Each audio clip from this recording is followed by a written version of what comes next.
All right, welcome to Question Everything. We are live with Craig Meriwether here, a certified clinical hypnotherapist, medical hypnosis specialist, neuro-linguistic programming or NLP specialist, and founder of Arizona Integrative Hypnotherapy. And he's helping people to eliminate the negative emotions, limiting beliefs, and all of those other things that may be keeping them from reaching their full potential. Yeah. Now, for over 12 years, he's been helping people heal from early childhood trauma, helping cancer patients with pain control, veterans with post-traumatic stress disorder, students with test anxiety, the list goes on, entrepreneurs with confidence, athletes with peak performance, and anyone who may be dealing with overwhelm, fear, and anxiety. Now, he's recently created ACE Any Test, the most comprehensive course for test anxiety relief so people can eliminate anxiety around exams, auditions, job interviews, and public speaking. And then to top it off, as well as increase confidence and self-esteem. Now, Craig, an introduction like that, man, what do you not do for people? This is what everyone in our field needs. Yeah. Well, it's interesting you should say that. First off, Gregory, thank you for inviting me to be on the show. I've been looking forward to this for a couple of weeks now.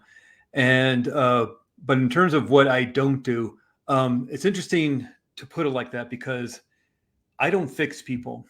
And hypnotherapy in and of itself doesn't fix people. You fix yourself. And that's why you can have a list like that, because I'm not a specialist per se in all those little attributes of the mind, because again, I don't fix people. People will fix themselves. And that's what's extraordinary about this work of therapeutic hypnosis and neuro-linguistic programming, these kind of modalities. It's different than talk therapy. I'm not here to delve into the aspects of your hurt and pain. You know what it is. You don't need my advice about it. You don't need me to analyze it. You know what the problem is. Even if it's in the unconscious mind, you know what it is because it's your mind. Maybe it's just you're not consciously aware of it at the moment, but you know what the issue is. You know what the root issue is. And maybe it's not what you think it is. Maybe it's the hurt and pain that happened back in childhood that's now kind of been triggered because of what you went through in your 20s or your 30s or your 40s. And so, again, this isn't something I go around with a magic wand and I tap people on their heads and I fix them. You fix yourself, because who better to know what the problem is and, more importantly, to know what the answer is than you. So fix yourself. And that's what's extraordinary about this. You have the power to do that. You have the ability to do it. You have the right to do that. It's just we've kind of been conditioned to seek help for things that we should be doing ourselves. And yes, if I'm in a car accident, take me to the hospital. Right. You know, if I fall off the roof or something, yeah, take me to the hospital. If my appendix bursts, take me to the emergency room. But in terms of this hurt and pain that we are holding on to, you're allowed to drop it whenever you'd like. And that's the work we do. I facilitate you fixing yourself. And that's why that list can get long like that, and all these little, not little, but these different aspects of change work that can happen is because you're the expert. You're the expert in you. So fix yourself. You know, and hypnotherapy helps you do that. That is so powerful. And I was just watching another episode with you and Kevin McDonald talking about this very thing, how there's so, like, we had a teacher in high school. Her name was Miss George, and her thing that she drove home all the time was movies are not real. And I don't know how many times we've seen something in a movie and then just believe that that's how things are, or we see it on stage, or we see it on social media now, right? There's so much stigma around how hypnotherapy is done and what it's for. Yeah. Or can you talk about some of those myths? And yeah, and it's quite unfortunate because I think the movies and the TV shows have done a lot of damage to this therapy. It's not a new therapy. Hmm. It's been around for quite a while. Even you can look back in the records and history back in Greece and Egypt, and some of the modalities they were talking about in their healing chambers and their mystery schools and things sound quite a lot like hypnosis and hypnotherapy. But there's nothing magical or mystical about this work. In fact, the word hypnosis comes from Greek mythology and the Greek god Hypnos, who is the Greek god of sleep. And Hmm. back in the 1850s, there was a doctor in England, Dr. James Bard. He was a surgeon. Back in the 1850s, you don't have fancy hospitals, you don't have anesthesia, those kind of things.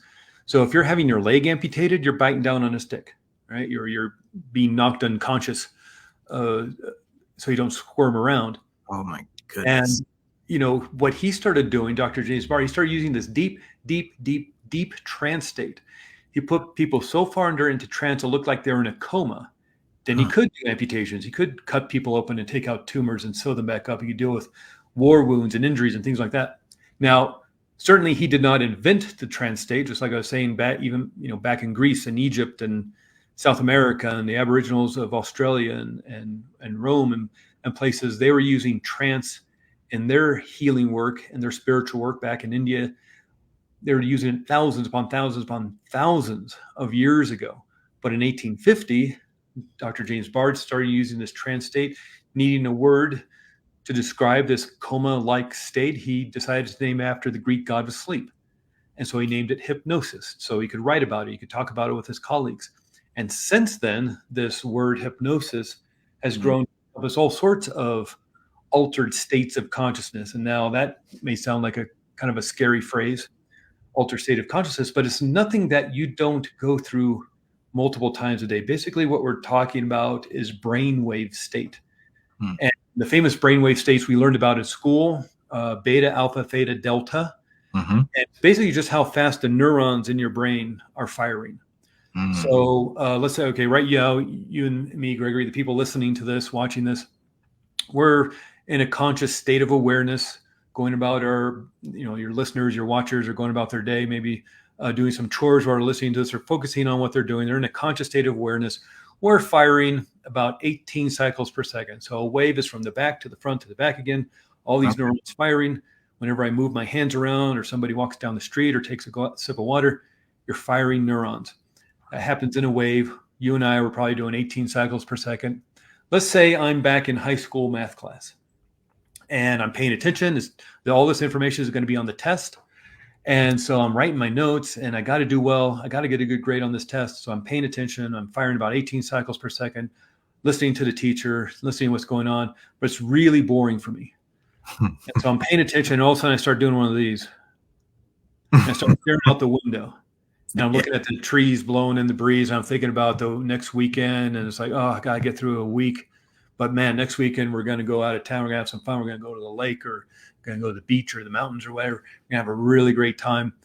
And now I've just slowed down my brainwave state. I've moved inward.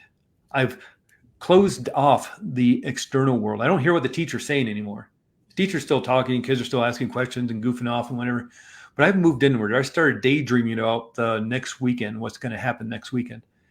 And now I've slowed down my brainwave state. Now I'm firing about 12 cycles per second. And then my eyes start getting heavy and I start, doing one of these and my head's nodding down and I'm not really asleep, but certainly not awake. I'm Yeah. in that really cool, luscious state of theta. I'm firing about 6 cycles per second. Right as you're falling asleep, right as you're waking up on a Saturday morning, and you just want to lie in bed. That's the state of theta. Feels really good in that state. Not really awake, not really asleep. Now, pretty soon, back in high school math class, I'm going to fall asleep because this is so boring for me. I'm going to be firing about 1 cycle per second, half cycle per second in delta. But instead, the teacher sees me, says, "Hey, Craig, why don't you come up here and do the problem on the board?" And so now I jolt back awake and I'm looking around, I'm looking at the board, and I don't know how to do the problem on board. I wasn't paying attention. Now I'm embarrassed. Everybody's looking at me. Now I'm firing at 25 cycles per second because I'm in the stress response. And I have Wow. to get up here and do this problem that I don't know how to do. So just in a matter of 6, 7 minutes, I've altered my state of consciousness 3 or 4 times. When Wow. I moved from consciousness down into a daydreaming state, down to that theta hypnotic state of not really sleep, not really awake, and then back up into the stress response because now I'm firing on a really high rate because I'm stressed, all within just a handful of minutes. I've altered my state of consciousness multiple times. And so this is what we do all day long. Whether you're driving home and you start thinking about, oh, I got people coming over this weekend and I got to get the house ready. I got to go to the store, get the food. And then you find yourself in your driveway, you find yourself in your parking spot, and you don't remember the last 5-6 blocks because you know how to drive home, just like you know how to tie your shoes, you know how to ride a bicycle, you know how to do it, so you just do it. So you just drove home because you know the turns, you know how fast you're supposed to go. Your subconscious mind's done it enough times, so your conscious mind went off to think of something else, an altered state of consciousness. Watching TV puts you in the alpha brainwave state, an altered state of consciousness. And so, unfortunately, back to the question you asked about TVs and movies, they use this state of hypnosis as a way to move plot forward. How are we going to get Jason Bourne to assassinate the Prime Minister of England? And it's like, well, let's just save ourselves a bunch of time and money and hassle, and let's just hypnotize them to do it. And that's not the way it works. You can't make anybody do anything they don't want to do. Now, people will go, yeah, but what about those shows? What about those Las Vegas shows and comedy clubs and things? It's like, well, everybody that gets up there on one of those stages and they sing like Elvis and they dance like Michael Jackson and they, pretend they're Beyonce or they pretend they're on a roller coaster or something. Every one of those people that gets up there volunteered to be up there. Yeah. Because it's not going to work if you make somebody go up there. They don't want to be up there. They're embarrassed. They have straight stage fright. They're not going to do it. Everybody that gets up there, one, bought a ticket to the show. Right. Now they sat down on their seat and they ordered a drink or whatever, and they're excited for the show to get going. And then the hypnotist comes out, tells a few jokes and said, okay, who wants to volunteer and come up here and have a really fun time tonight? And a bunch of people raise their hands. And so he picks the people who are most excited. Yeah. And he goes, what's your name? Where are you from? What do you do for a living? And do you want to go into hypnosis, have a fun show? Oh, yes, I do. And then this person makes them, do something silly, like, dance like Michael Jackson or sing like Elvis Presley or something. And then people, oh my God, look at this hypnosis. It's like, this person said yes 7 times before they even, got up on stage. And so you can't make anybody do anything you don't want to do. That's why smoking cessation, one of the things hypnotherapy is famous for, helping people to quit smoking. It's not 100% guarantee because I can't make anybody stop smoking. You have to want to stop smoking. If this appointment was, this quit smoking appointment was scheduled by your spouse, because they want you to stop smoking and they're tired of it and they're tired of the expense and they're tired of the smell and they're concerned about your health because we're all getting older. And I can't make you quit smoking if you don't want to. One of great story, one of the teachers, I went to this great school, the Hypnotherapy Academy of America in Albuquerque, New Mexico, great school. People from all over the country, all over the world go to this school. 10 weeks, this school, 9 a.m. to 6 p.m., Monday through Friday for 2.5 months, 500 hours of training. And he was telling a story, the director, Tim Zimmerman, was telling a story about he had somebody come to him, paid for the smoking cessation package. And first thing he says, like, oh, I'm not going to quit. I don't want to quit. I just want to tell my wife I've tried everything, including hypnosis, and I'm going to smoke in the garage now. And guess what? He didn't quit because he didn't want to. He wanted to keep smoking. He liked smoking. His wife didn't, but he didn't want to quit smoking, so he didn't. But it just goes to show, if you want to get up on stage to have a funny video to put on Instagram or TikTok and have a silly evening and act funny in front of your friends and be up on stage and do one of those comedy shows, if you want to do that and you do it, what are the chances you're going to heal? What if you want to heal? What if you do want to quit smoking? What if you want to heal that pain that you've been holding on to since you were a little kid? What are the chances you're going to be able to do that if you want to? And that's the extraordinariness of this work. I'm not doing anything to anybody. Right. You're coming to me because we're kind of the witch doctors because of the movies and the TV shows. We're kind of the witch doctors. So we're last resort. I get the people who have been in therapy for 5 years and nothing's worked, or they've been to the doctors and nobody can figure out what the pain is all about. or they've been to talk therapy and they keep talking and talking about, only to do a couple of sessions of hypnotherapy and find it was something totally different, and they healed it. But it's usually the therapy of last resort. But they've gone to the point where it's like they have to heal and they have to do it now. And so they do, and that's the extraordinary power of your subconscious mind. You're allowed to heal. You're allowed to let it go. So do it. It reminds me of the quote, innovation is born of necessity. Yeah. And you just described my entire experience in math. Math builds on top of itself. Yeah. And I have ADHD. I don't like to claim it as a crutch or like an excuse for me not being able to do certain things or being a certain way. It just is what it is. My brain just operates different. I don't like to call it a disorder, though. I think it's a superpower.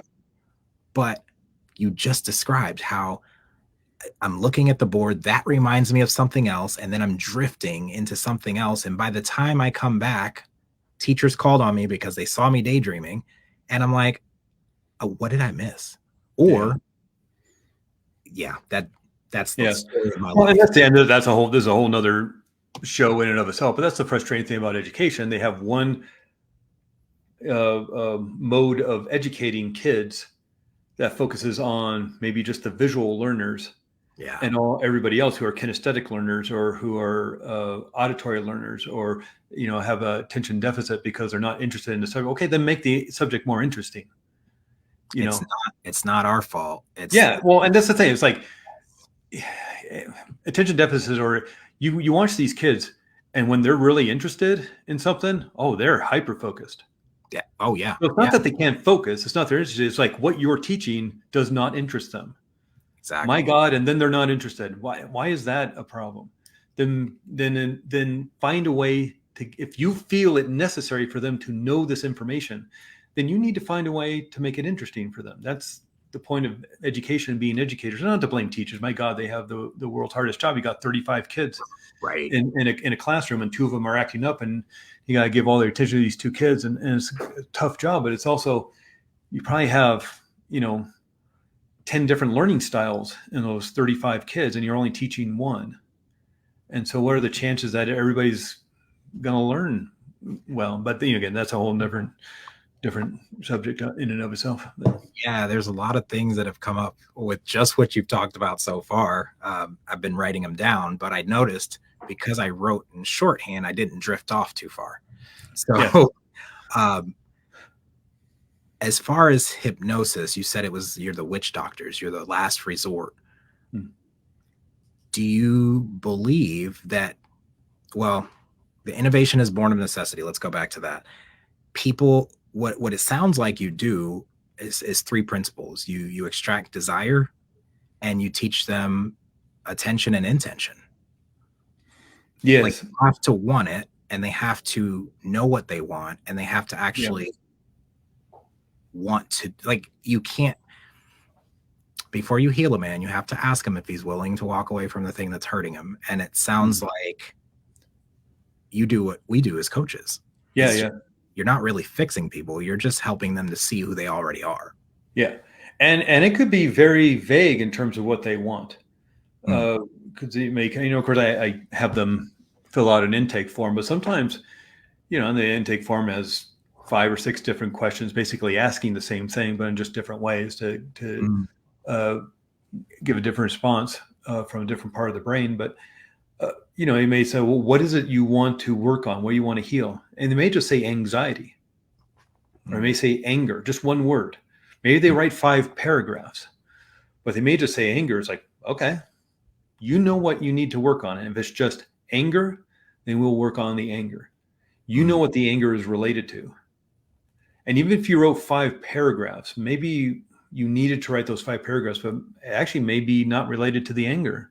They're at least the root issue. Right. But you know what the problem is because your subconscious mind is trying to protect you from that issue. It's sort of like we have files in a big filing cabinet within our subconscious mind. And each file is a hurt and a trauma and a terror and a fear and something that's caused anger and anxiety and worry and overall humiliation and embarrassment. And it keeps these files because it doesn't want to experience that again. Your subconscious mind is for you. Yeah. It may not seem like that, but your subconscious mind is for you. And its main job is to keep you safe and protected. It's for your survival. Now, of course, it's running our immune system, running our digestive system, beating our heart, growing our hair, growing us as bodies from day one till the end of life. And it's doing all this automatically. We don't have to think about it, which is nice. It's holding on to those habits we have of walking, riding a bicycle, driving a car, tying our shoes, zipping up a jacket, all these things. It's holding on to all these things, but the main task is survival, to keep us safe and protected. It's for you. But that doesn't necessarily mean it's for your happiness and success. It's to keep you survive, to survive. It's for your protection. And it'll warn you if it senses danger in the external environment. Sort of like somebody pulls the fire alarm in a building. Yeah. The sirens go off, the lights go off, warning everybody that there's danger in the building and you need to get out. You need to get to safety. Well, we also have a warning system in our bodies, but not sirens and lights. We have feelings. The feeling state of anxiety, the feeling state of anger, the feeling state of fear, the feeling state of worry. These are warnings that there is danger in the external environment, and our minds are trying to warn us through getting our attention through these quote unquote negative emotions. Now, if somebody's managing the building and does some fire alarm tests and nobody's heeding the warnings, they're going to turn up the volume on the fire alarm. So, nobody hears this thing. Nobody's leaving the building during the fire alarm test. So I'm going to turn up the volume to make sure everybody hears. We're going to make the strobe lights even brighter and faster. Well, same with our bodies. If you're not paying attention to if you're ignoring it or covering it up with whatever, unresourceful, self-soothing behavior that you may be trying to numb yourself with, it's going to keep turning up the volume on this until the point where it just becomes too much. But again, it's not against you. It's just trying to warn you that there's danger. The problem is, or the big issue is, the mind can't tell the difference between what's real and what's imagined. And this is most noticeable when somebody's having a nightmare. And it doesn't matter how crazy this nightmare is in the middle of the night. You're deep asleep, fast asleep, cozy, comfortable in bed. And then you have this crazy dream about, a gigantic cheeseburger and it's two hot dog friends throwing coconuts at you, running down the street. Stupid. It's not going to happen. Or maybe something super realistic, like a war veteran having a PTSD dream about being back on the front lines, even though the war is 30 years ago. Right. Whether it's super ridiculous, super stupid, or something super scary, like being back in war if you're a veteran. It's not happening. You're safe and comfortable in bed, but your body can't tell. Your mind can't tell. So it starts creating that adrenaline, that cortisol. Adrenaline, you've heard the crazy stories of grandmothers lifting cars off of babies. That's adrenaline doing that. It's now coursing through your body. Your body's creating neuropeptides, these molecules. The brain creates hundreds of millions of these molecules that are looking for cells in your body to give the message of emotion. So that's why you get that feeling state. You can differentiate anger from depression, from despair to joy to happiness to anxiety because of the feeling state in your body. That's caused by these molecules, literal molecules of fear, molecules of anxiety, molecules of anger now moving through your body. 300% more blood moving to the big muscles of your arms to fight your way out of this. 300% more blood moving to the big muscles of your legs to escape. It's got to be shutting down your digestive system, powering down your immune system, because that energy has to come from somewhere. All because a cheeseburger's chasing down the street throwing coconuts at you. It's ridiculous. It's not going to happen. But your mind has this shoot first, ask questions later protocol. Yes. Because its main job is to keep you safe and protected. It's not against you. It's just trying to keep you safe and protected. And so it may instigate a protocol of safety that's maybe not very resilient or not very resourceful. And the more you practice this, the better you get at it. But again, its main job is to keep you safe and protected and emotionalize all that to give you the siren, the warning signal that there's danger, even if it's not real, it's imaginary. So that's the subconscious mind. The conscious mind is the logical mind, the analytical mind, the mind that creates your goals, the mind that comes up with the plans to achieve those goals and the willpower to achieve those goals. That's your conscious mind. But what neuroscience says is that conscious mind only makes up 5% of mind. 95% of mind is the subconscious mind. So whenever there's conflict between the logical mind and the emotional mind. The emotional mind wins every time. And that's why sometimes you use your logical mind to analyze your situation. Yeah. I was in this situation when I was 25. I was in this relationship. I was at work. My parents had this, were not the greatest parents. And you analyze the situation and you logically go through it. But emotionally, you may be still afraid of going home, or whatever the situation is. There's an angry voice at work and you shut down, and logically it doesn't make any sense. Somebody's Right. just mad because Microsoft decided to update their software, and they're right in the middle of their presentation and lost everything, so they're yelling and screaming. Has nothing to do with you. And logically you can move, oh yeah, they're angry at this computer problem or the accounting problem or whatever. But emotionally, it reminds you of something that maybe happened when you were a little kid. And so you shut down emotionally, and you just, there goes the rest of your day. It doesn't make any sense logically, but that's not the part of the mind that's in charge of this. Your subconscious mind is trying to protect you. And, in terms of the stress response, we have the most famous ones are fight or flight. You're either going to fight the danger or escape, but there's also freeze and faint. What? And so if your mode of protecting yourself is to quote unquote play dead, you may just freeze and go numb. Wow. And while that's, not the greatest way to maybe defend yourself, that's what you learned to do as a kid. And maybe that was the best thing you could have done, when you were a kid, to keep yourself safe. That doesn't work when you're an adult, but you don't know any better, because this is the instructions you put in as a child. And so logically it doesn't make any sense. You can analyze it all day long and go to maybe a talk therapist and discuss it, and they logically, analyze it and give you some advice, and you process that logically and say, yeah, I agree with you. That's what I should probably be doing. But if the problem is held within the emotional mind, why would anything change? Until you work with the emotional mind, that subconscious mind. That's what hypnotherapy works so well at.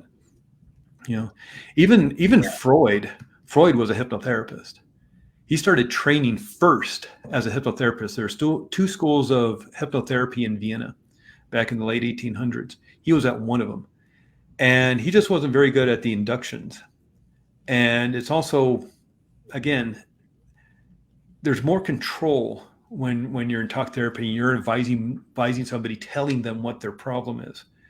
And when that didn't work for him, he started prescribing cocaine. It's like, and he probably OD'd somebody. One of his patients OD'd on cocaine, and it was probably due to his prescription. And it's like, that's the stuff you don't hear about that guy. He was a hypnotherapist, but he didn't like that so much. He wanted to analyze people and logically tell them what their problem was. And then when that wasn't working so well, he'd, make them feel better in other ways. Wow. Yeah. And so this is powerful, powerful stuff. We're all in a trance state of some sort, whether you're in the trance state of being at work and concentrating, or being on the computer, or, the trance state of, like, what you have to do, Gregory, especially once the interview is done. Now you got this trance state of social media work you got to get going. And then once that's done, maybe you go off and you have a relationship, and you're in the trance state of, like myself, I'm a husband, but I'm a father. I'm also a son to my parents. These are three different trance states I find myself in, because I act differently to my parents than I do as a father to my son, right? And so I find myself in these trance states. So what hypnotherapy is really doing is, well, what trance state do you not like? And let's find a different trance state to be in. You don't want to be in the trance state of anxiety or anger or pain anymore. So how about let's create a trance state of joy and happiness? And you're allowed to do that. Anytime, it's just, it may take some releasing work of past hurt and pain, but it doesn't take months or years to do. You are that powerful. So Yes, yeah. I believe this in my core, and I've seen it work. But I have recently created a trance state of, and this is how insidious it can be, because you don't even realize you're building a habit until it's too late, right?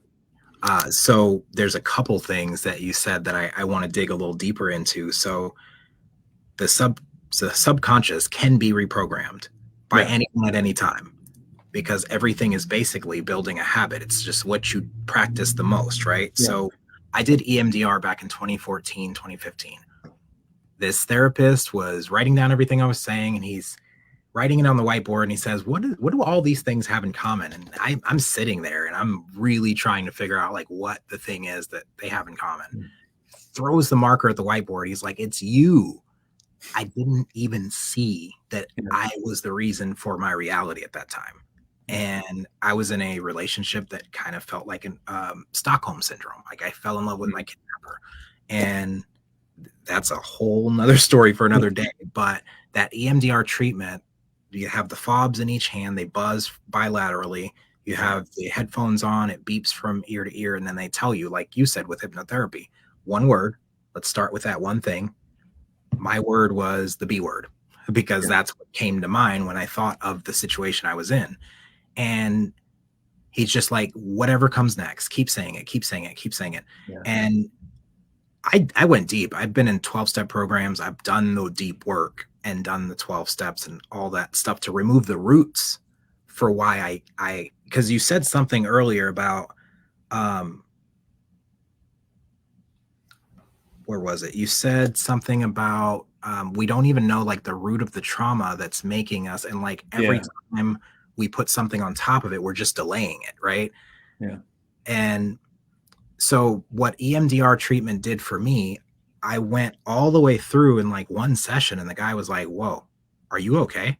Because I got to the end where like no more things were flashing in my head. And like you said, it's like a desktop. There's a bunch of files everywhere. There's like trauma.png and like, happy memory.mov or whatever. Like there's these files, and they're all your memories and all the experiences you've had. And if you just build a habit of putting it on the desktop and not organizing it, and someone comes and clicks around on your desktop, right, pushes your buttons, they're going to open trauma on accident, and they don't even know what happened. Like there's no connection. When it got to the point where there was nothing else flashing at me, it was just a memory of my mom and dad on the couch. The last time I remember them being together, we were watching a movie together. And like, that was the last time I was truly like safe and happy. Yeah. And I didn't even realize that was the root. Like from there, that night they fought, he left, I never saw him again. Oh my God. Okay. Did not realize that was the root of all the addiction, all the other stuff. And so what EMDR treatment did, it made me feel like my brain was submerged in water. Like I felt really drowsy afterwards. I was like, I didn't even realize I was crying.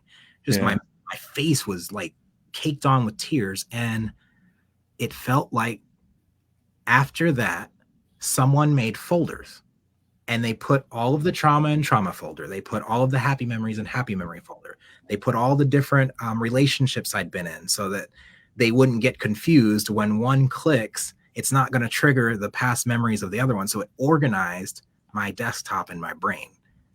And I wanted to ask, like, how, there's a question here. I just don't know how to ask it. So, do you do EMDR? Is that like okay? It's interesting you talk about that, because that's a great modality. And a big reason for that therapy and why it works so well is because when you're in anxiety, you're in panic, you're in deep fear, you're lighting up a part of the right side of the brain. So this part of the right side of the brain is lighting up and getting hysterical with panic and fear and worry and anger. And, as we learned back in high school science class, energy cannot be created or destroyed. So it just doesn't turn on. It needs fuel, it needs energy, it needs blood supply, it needs oxygen. So where's that coming from? It's pulling it, it's vacuuming it away from these other parts of the brain. So these other parts of the brain go dark, and it goes, zaps it all up into this part right here. So this part's all energized and lit up. Wow. So how do you undo that? Well, it's bilateral stimulation. And you're talking about, the things in the fist, and you're talking about the binaural beats in your ears, boop, boop, boop, boop, boop, boop, things like that. Right side of the brain is controlling the left side of the body. Left side of the brain is controlling the right side of the body. I may be reversed on camera, but I'm doing it right on my side. And when you operate on the other side of the body, so like here I am squeezing my little stress ball. So I'm squeezing it with my left hand. So therefore the right side of my brain is activating. Now I can switch it to the other side. Now I'm squeezing it with my right hand, and now I'm operating on the left side of the brain. I need fuel and energy to just do this little simple exercise of crossing my, if you're just listening to this, if you put your arms out, and only do this if you're in a safe place, not if you're driving, if you're watching, supervising the kids around the pool, only do this if you're in a safe place and you can concentrate this. Otherwise, clock it where we are time-wise and come back to it when Gregory puts up the replay. But if you outstretch your hands, and if you just grabbed anything, something that's non-breakable, not a glass, not a mug, not your phone, but a pen, or here, I'll grab a pen even. And if you just make a T with your arms, make that cross, and then meet your hands in the middle and exchange whatever the object is to the other hand. Now you're doing bilateral stimulation. Now you're operating in different parts of the brain. You need fuel and oxygen and blood supply to do this. And so it's now pulling it away from all that stress and anxiety part of the brain, so you feel better. Now, the therapy you were doing, Gregory, you're specifically coming up with words or phrases or images or movies or feeling states while you're doing this. And so it's dissipating that while you're doing this, whether you're feeling the stuff in your palms or you're hearing it, there's auditory bilateral stimulation.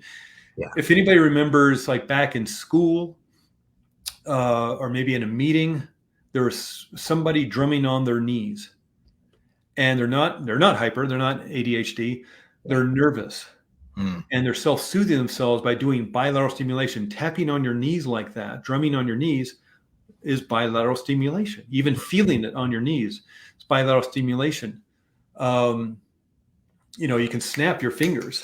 You don't have to have fancy headphones with the binaural beats. Those are cool if you have it. If you don't have access to that, snap your fingers next to your ears. Bilateral stimulation. You could do in Montessori schools and Waldorf schools, they do these exercises called brain gym. And one of them is like they'll put their hands together in front of them with their thumbs up. Like they'll clasp their hands, thumbs up, and then they'll do the infinity symbol or the sideways 8. And with the middle point being right in the center of you, and then do a circle to the right and then circle to the left, following it with their eyeballs, keeping your head straight, but following it with your eyeballs. This is bilateral stimulation. And what the teacher's doing is one, opening up both sides of the brain, operating now on the left and the right, the mathematical language left side and the creative, musical, colorful, imaginative right side, and calming the kids down. And it's a genius. And so that's something everybody can do in their life. Find some form of bilateral stimulation, whether it's touch, like tapping your knees, walking, left foot, right foot, left foot, right foot. That's bilateral stimulation. That's why walking feels so good. But I want to show you an exercise. We talked about this before we got on air. But I want to show you a quick little exercise that you can do. That one involves bilateral stimulation. But this is something everybody can do. And again, if you're driving your car, if you're listening to this while driving, or you're supervising the kids around the swimming pool or cooking with fire or whatever, do this later. Come back to this when the replay happens, clock where we are on the interview, and then come back to this later. But this is a great little exercise you can do in 5 minutes. And it will reset your nervous system and literally change the chemistry within your brain. And I'll explain it as we go through it, but it's very simple. And it's a process developed by Dr. Richard Nongard, who's a psychotherapist and a hypnotherapist, been doing this work for about 50 years now. And it's called 3-2-1 reset. The 3 is 3 slow, easy, gentle breaths. Now, the breath is the great regulator of your nervous system. 1, it's cleansing and cleaning. Of course, it's you're breathing in oxygen. You're delivering that to the cells, to the muscles, and to the tissues of your organs. As it's doing that, you're picking up the carbon dioxide, the gases and toxins. You exhale all that stuff out. So you're cleansing and cleaning. But when we're stressed, we just breathe into the top part of our lungs. And if you've ever seen a diagram of a lung, a picture of a lung in a biology book, the lungs are huge at the bottom. If you feel where your rib cage is like 2 inches from your hips. The lungs are huge. But if we're just breathing into the top part of our lungs, you're only using maybe 1/4, 1/5 of your lung capacity. But this rib cage is here for your heart and lungs, to protect your heart and lungs. The only thing protecting the vital organs of your abdomen are the muscles. And so when you're stressed, when you feel you are threatened, you'll tighten your stomach muscles, waiting for that 1-2 punch. And so you can't get a deep breath in. You need those big belly breaths, those big abdominal breaths. And so as the blood flows around your body, it's picking up the carbon dioxide, the gases and toxins. As it's delivering the oxygen, it arrives back at your lungs. You exhale out all that carbon dioxide, gases and toxins, breathe in all that oxygen, and now it carries it around. And so here, let me reach out a frame real quick. I didn't know we were going to do this, but I have some visual. Man, we're getting a bonus. Thank you. Yeah, you're getting a bonus thing. And so flowing through the top third of your lungs is about half a cup of blood every minute. So every minute, half a cup of blood is being cleansed and cleaned of that carbon dioxide and the gases and toxins. And every minute, that half a cup of blood is being oxygenated, which then takes that oxygen to the rest of your body. The bottom of your lungs, 1 liter of blood. And so this is a liter of Gatorade, but this is a liter. And 60 of these an hour, but only if you're breathing deeply into your abdomen, blowing up your belly, so you get that air. 20% of this, I don't know, that's maybe 20%. 20% of this is going directly to your brain for calm, rational thinking. Deep breathing is it for a lot of people. So this is half a cup. This is half a cup. This is stress breathing. This is deep, relaxed breathing into your abdomen, into your belly. So you flatten out the diaphragm, so you get into the bottom of your lungs. This is it for a lot of people in terms of turning off the stress response. 20% is going to your brain. So which do you want to fuel your brain with? Deep breathing. And this is what it's for, like test anxiety or, public speaking fear or something like that, where you're about to go into a meeting. Deep breathing will literally fuel your brain. So the other aspect of breathing is we have all these nerves that come out of our brain attached to all parts of our body. That's that thing when you touch a hot pot, a signal goes up your nerve to your brain, says you're touching a hot pot, let it go. It goes back down to your hand and you let it go, all within a millionth of a second.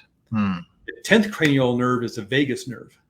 And vagus is Latin for wanderer, because this nerve attaches to the eyes, to the ears, muscles of your jaw, goes past your vocal cords, attaches to your heart, to your lungs, and to your gut. The vagus nerve is a big part of the parasympathetic nervous system.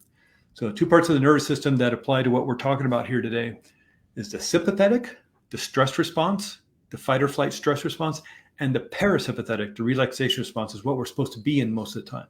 So that's when all the systems and organs of your body are getting the right amount of nutrients and fuel and oxygen and blood supply to work at optimum levels.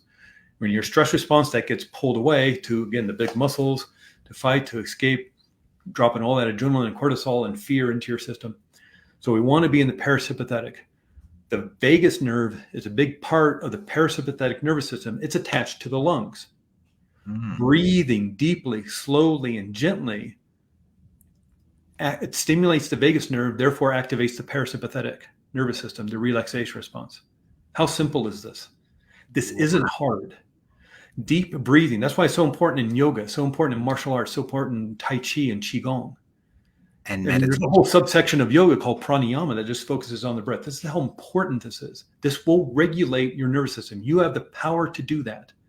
And deep breathing. And we don't know, and we get used to not doing that. But watch a baby breathe. Babies breathe it all into their abdomens, because that's a lot of growth between day 1 and 2 years old. And those tiny little lungs need a lot of oxygen for all that growth. So they breathe into their bellies. But right around, guess what? When we enter school, we're getting nervous. These new people, these strange people in this strange place. And so we start protecting ourselves. We start armoring ourselves and start tightening our stomach muscles until pretty much by high school, it's all upper chest breathing. And so what you practice, you get better at. Whether you're riding a bicycle, learning to walk, doing martial arts or dance or whatever sport, what you practice, you get better at. So what if you're practicing anxiety and stress and anger? And so deep breathing, and again, not right now, unless it's safe to do so, but at some point, maybe later on today, lay down on the ground, like find a comfortable place to be, and just practice belly breaths. It may take a minute to like release those muscles because they've been clenched for so long, trying to protect you, trying to armor you. So find it, later on today, not right now, unless it's safe to do so. Find a place to lie down on the floor or a comfortable place that's kind of firm, and just belly breathe. Practice belly breathing and relax those muscles. Again, it may take a moment. So that was a long explanation for breathe deeply. And I know that's obnoxious, and I know that's cliche to tell somebody to take a deep breath when they're anxious or nervous, but that's literally one of the best things you can do for yourself to regulate your nervous system and reset yourself. So 3, 2, 1, reset. 3 slow, gentle breaths. We're then going to create that bilateral stimulation. Remember, moving from left side of the brain and right side of the brain. But we're going to grab our shoulders. So if it's safe to do so, grab your shoulders. And you may notice you have now created a hug. This, not only are you creating bilateral stimulation, but you've created a hug.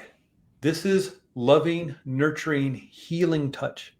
And you can just, squeeze your shoulders. You can give yourself a bear hug. You can do the havening technique. Let me save you $3,000 for going to a havening technique workshop. This is havening technique. Rub your hands up and down your shoulders from wrist to shoulders. This feels good. It feels wonderful. And if you're feeling good, that means you're changing your brain chemistry. This is loving, healing touch. You're now sending a signal from your nerves back up to your brain. And you're sending the message of healing, of love, of deep connection, this hug. Your brain is now shutting off the adrenaline, the cortisol, now creating oxytocin, serotonin, and dopamine. You're now changing your brain chemistry. Wow. You're now going to, again, only if this is safe for you, and if not, then do this later. But if you're driving a car, watching the kids, do this later. Cooking with a sharp knife, do this later. But close your eyes if this is safe for you to do so while you're giving yourself this hug and breathing deeply. And think of somebody you want to give a hug to. And this could be somebody in your life today. Maybe it's a family member. Maybe it's a good friend. It could be a pet, a dog, a cat. Maybe you align yourself with a spirit animal, a power animal, the tiger, the hawk, the elephant, the bear, whatever it is. Or maybe it's somebody who's no longer with us, your grandmother, your grandfather. Maybe it's somebody you've never met before. Mother Teresa, Gandhi, Joan of Arc, somebody you've never met before but inspires you. As you're feeling this hug, think of somebody you want to give a hug to.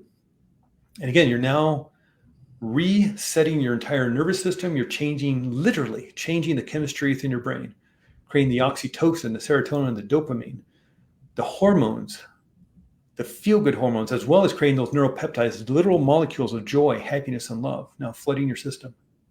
Wow. And if you want, you can even add humming into this. While you're thinking of that person, hum something. Because when you hum, it makes it impossible to think of bad things. And wow, the vagus nerve goes past the vocal cords. As you hum or sing, you stimulate the vagus nerve because those vibrations of the vocal cords will stimulate the vagus nerve, therefore, again, activate the parasympathetic. That's why singing and humming feels so good. And even if you're driving the car, you can hum. Keep your eyes open, hum a happy tune, hum an exciting song, sing an exciting song, And so these are just, 3, 2, 1 reset. And in any one of those things in and of itself is great. The deep breathing, the bilateral stimulation, the humming, the thinking of a person you care for. Put those all together and you've got a powerful tool to reset your entire nervous system and reset your brain. And that's the power you have. You can 5 minutes, 6 minutes of doing that extra. You can do it for half an hour if you want. But if you're about to walk into a meeting at work, you're about to walk into a test in a class, you're about to walk out onto the field for the event or the presentation you're about to get, or that first date, or you're about to be married, or about to meet your in-laws or whatever. Practice this, and it'll set yourself, go sit in your car before work, or find, the bathroom or your office, if you can close the door and close the blinds or whatever. Find a private place. And this exercise will reset yourself, and do it multiple times a day. Start in the morning, because this also refocuses your reticular activating system. And that's part of the brain that is always looking for danger. That's its main job. That's why in the middle of the night, you hear the baby crying in the next room. You're deep asleep, and you hear the baby crying, and you wake up. You're too hot, you're too cold, you wake up. You hear the back door creak open at 2:00 in the morning, you wake up. You smell smoke, you wake up. Your reticular activating, you're driving down the street, and our peripheral vision, you see that car heading towards the red light, so you slam on the brakes. That's your reticular activating system. It's also part of mind when you're thinking about buying a new car, you're thinking about buying a Toyota Prius. Now you see Toyota Priuses everywhere, right? They were there yesterday and last year and 10 years ago, but you didn't notice them because you're not focused on them. There's no reason to think of a Prius, but now you see them everywhere because you're finding a solution to the new car. And then you think, well, I like being outdoors, I like being out in nature, I like camping and backpacking. I should get a 4-wheel drive car. I should get a Jeep. Well, now you refocus your reticular activating system. Now you see Jeeps everywhere. Yes. Well, this is the thing. When your day goes from bad to worse, it's because you focused your attention on nothing but problems. And this is the issue with the mind or our entire system. We're being inundated with 11 million bits of information per second through our 5 senses. What we see, what we hear, taste, touch, smell.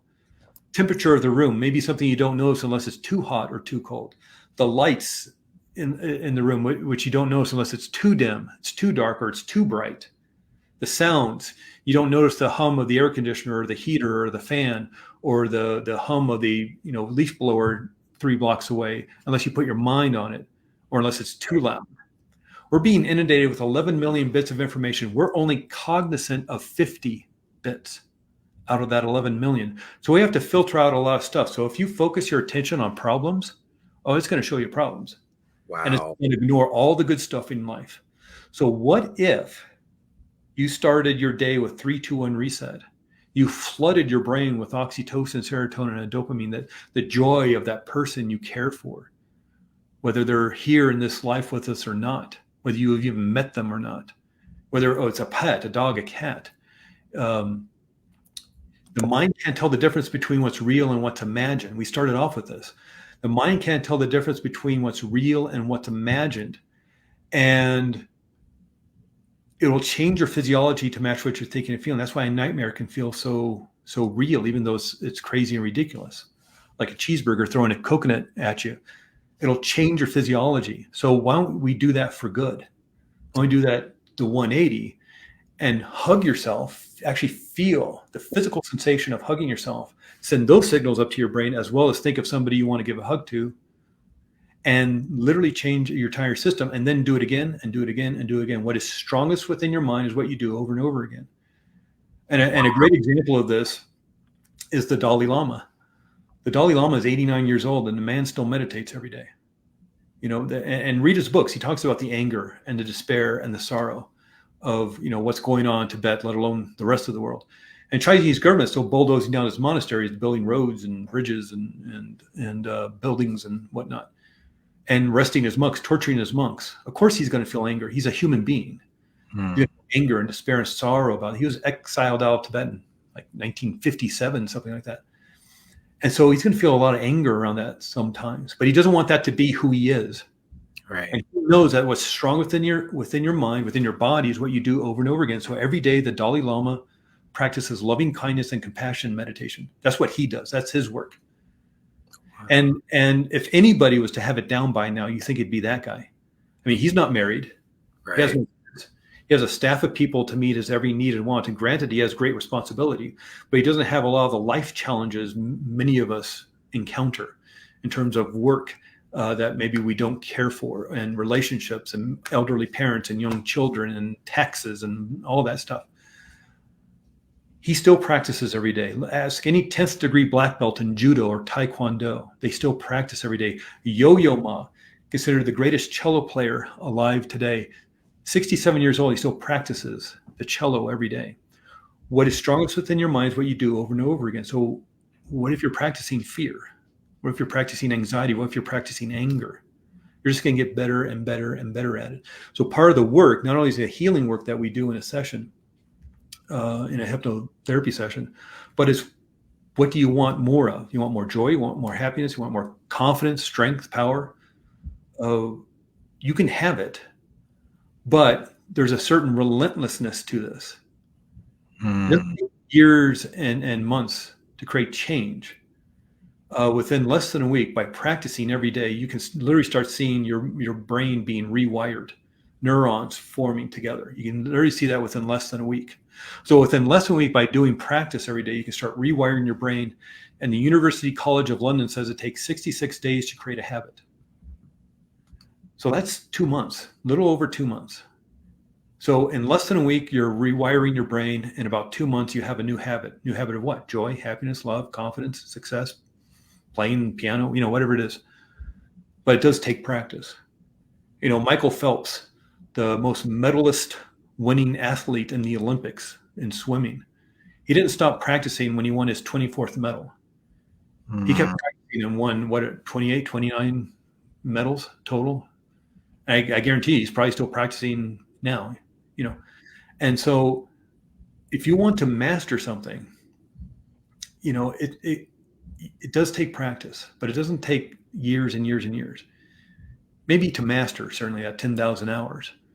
But in terms of creating a habit of feeling good, I just take, a handful of weeks to actually create that change. And a simple little 5-minute exercise like 3, 2, 1 reset is a great way, amongst whatever else you may be doing, whatever your practice is, whatever works best for you.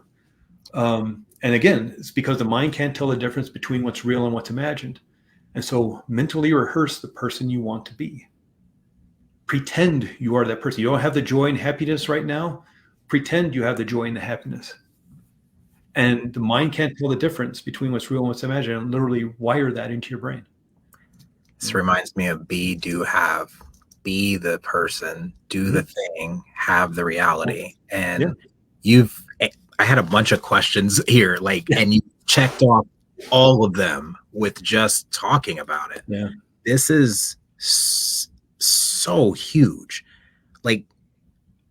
I keep saying this every time I have a new podcast with a person that is deeply studied in their field, but this has to be the best podcast I've done thus far. Oh, thank you, Gregory. I appreciate that. Just mind-blowing. People are going to watch this, and let me confirm here. Sure. I was doing the deep breathing to my belly. I know this stuff, right? But you mentioned that it's 66 days to build a new habit, and that you have to be relentless, be part of the no matter what club. Focus on doing the thing consistently. You can't just do it one time and be healed. And also, it's not like 2, 3, 5, 10 years to change. It's just consistent long enough. What you practice, you get better. Yeah. I mean, a great example is just working out. You just don't get to go to the gym, work with a personal trainer once, and then you look like a Marvel superhero. And Beck, you may be too young to remember this guy, but maybe some of your listeners of a certain age will remember Jack LaLanne. And Jack LaLanne, he was the Richard Simmons before Richard Simmons. And in the 1960s, 1970s, Jack LaLanne was the man. He was the health expert. He was on all the shows, Merv Griffin, Mike Douglas, Johnny Carson. He'd do feats of strength, but also talk about health and nutrition. He was a vegetarian back in the 70s. He was a juicer. He had his own, blenders, and he had his own line of gyms. You can go to the Jack LaLanne gym and work out. And so he was kind of the health expert, the world famous one. And kind of Richard Simmons became even bigger than him. But his feat of strength every year on his birthday, people might remember, he would swim a lake while pulling rowboats filled with people. So he'd pull these little rowboats filled with 5 people each and just swim across. And he was doing that into his 80s. He was working out the day before he died at the age of 96 because there's a relentlessness to this work. And whether you're building your body, building your mind, building your emotions, building your spirit, there's work to this. And ask the Dalai Lama when you quit. Ask Jack LaLanne when you quit. I mean, you can't now because he's dead, but you know what I mean? It's like ask Yo-Yo Ma when you stop practicing. You keep going. Ask Michael Phelps when you stop practicing. If you want to master anything, and whether it's a sport, a musical instrument, loving kindness and compassion like the Dalai Lama, or something else, confidence, joy, whatever it is, you can master it. Doesn't take long to start creating the habit, but it does take a certain relentlessness. It doesn't take months and years to change. You can start rewiring your brain in about a week, create a habit through practice every day, even if it's just 5-10 minutes here and there. You can create that habit within 2 months or so. But it does take a certain relentlessness, right? Right now we have that movie Deadpool and Wolverine is out right now, July 2024, and Hugh Jackman was done with Wolverine. He had to work out every day for 10 years to keep that Wolverine body. He was tired. But whatever the deal was, they offered him enough money to charity or promoted his next, or whatever the deal was. He had to spend a year getting in shape to get that Wolverine body. He just didn't stop eating, sweets for a week and lift a 5-pound dumbbell for a couple of days. He had to work out for a year to get that Wolverine body back and then continue to work out while filming to keep that body. And so there's a certain relentlessness to getting the goals that you want. And again, whether it's a physical thing, your goal is to run a 10K or marathon or, swim or whatever. There's a certain relentlessness or learn a musical instrument or give a speech, become a great public speaker. There's a certain relentlessness to this. And you practice, and even a certain aspect of sitting on the couch or finding a recliner or somewhere comfortable to sit and just pretend you are that person. That'll literally rewire that in your head. It's not hard, but you just got to do it. Wow. Yeah. I can keep you here all day. Well, it's fun talking, and I know I go on and on and on, but this is extraordinary stuff, and you have an extraordinary podcast, and I was excited to be asked to be on and be invited. So certainly I'd love to come back sometime when we'll go over more stuff. I would absolutely love that. Like I want to make this at least a monthly or quarterly thing, man, because you've got so much to give and you've already given so much. So thank you so much for coming on today. The only reason I'm ending is because I have another podcast at 2 and then I Focus Mastery Workshop at 4 today, where I'm going to be teaching people pretty much the same thing as like how to focus their energy and their attention to get exactly what they want and become that person. The one thing I was going to ask is, can we program a different future into our subconscious mind? But you confirm that. Yeah. You just got to pretend. I mean, I guarantee you every Olympic athlete right now, it's, summer of 2024, the Olympics are happening. I guarantee you every one of those people in Olympic Village is spending at least part of their day mentally rehearsing their event. And whether it's gymnastics and they're a solo event like gymnastics, or they're swimming and they're visualizing jumping into the pool 1/10 of a second before everybody else. I guarantee you every single athlete in Olympic Village right now is mentally rehearsing, because it's wiring that success into their brains. And so that's the kind of fear of this is like, well, not fear, but it's like, what if you're visualizing failure? What if you're visualizing hurt and pain? Are you literally not wiring that into your brain? So that gets a little tense to think about that. So, but it's a wake up call. Yes. Let's start today. Don't worry about yesterday. Your future is based on what you're doing today, not yesterday. So on, Craig, man, this is beautiful. Start today. What you practice, you get better at. Become relentless. 3, 2, 1 reset. Start today. You can change your life literally by breathing, hugging yourself, and humming. I Like, mean, thinking of that person you want to give a hug to, because then you light up that visual part of the brain, and yeah, it's beautiful. that is so beautiful. I feel like I am a changed man. Just it's not that I didn't know these things, it's that I didn't know, or I forgot that, Yeah. that Well, and there's practice. something about learning why they help. Yes. It's one thing to tell somebody to take a deep breath. It's another to explain, yeah, you can literally turn on the parasympathetic nervous system through deep breathing. Now that becomes powerful. So the thing that came to mind immediately as you were talking is three last questions, and then Okay. I'll let us let our viewers and everyone go. Uh, although I don't want to, because this is so powerful. So the first thing that came to mind is, do you have a book about this, like a book that teaches this? Because if not, you should. Yeah, I have a book. I wrote a couple of books about 10 years ago. One's called Depression 180. The other's called Mind Mastery Blueprint. And it's literally depression180.com and mindmasteryblueprint.com. I didn't do the Amazon thing. I was doing a self-publishing thing. You can find those there, but that's what that ACE test course is all about. You know, it's focused on test anxiety, or if you're doing auditions or a job interview, something like that.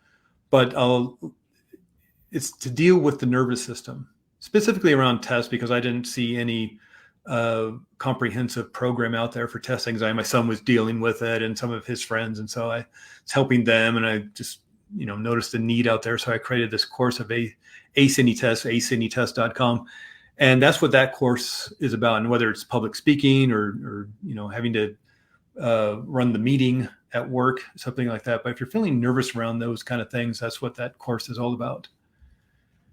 This is beautiful. So I'm glad I asked, because people can actually continue the conversation with you. Yeah.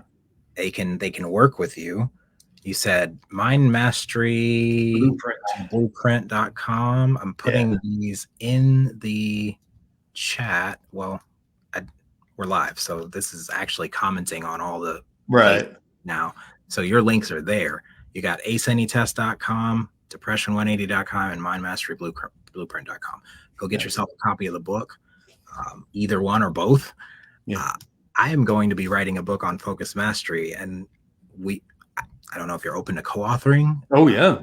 That would be awesome. And then the last two questions. So this is something I want to start on the podcast as a tradition of asking, or what do you want to say or ask to your future self? Oh yeah, you asked me that at the beginning before we got on, and I thought that was such a great question. What do I want to ask my future self?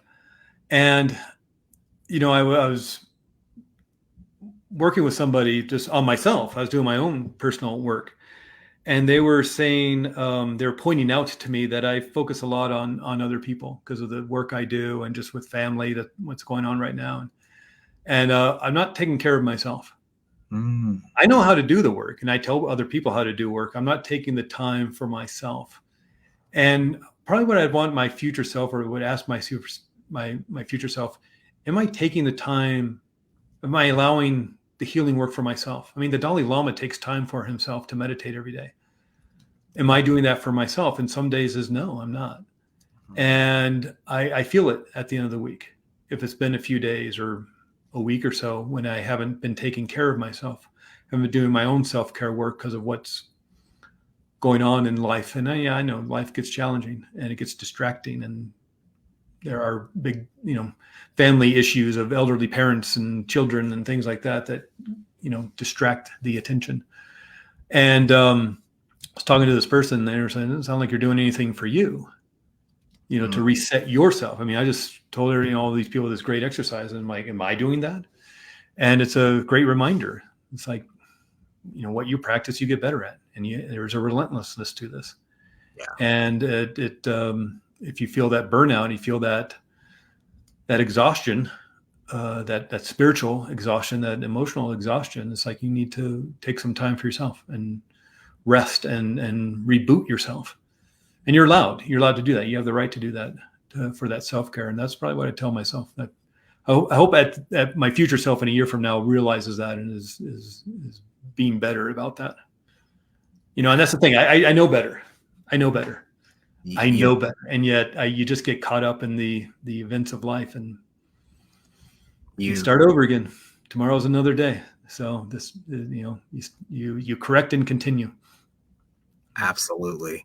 Yeah. Can I get an amen? That is beautiful, man. So you're preaching to the choir. The gift we have to offer the world is often the thing we cannot give to ourselves.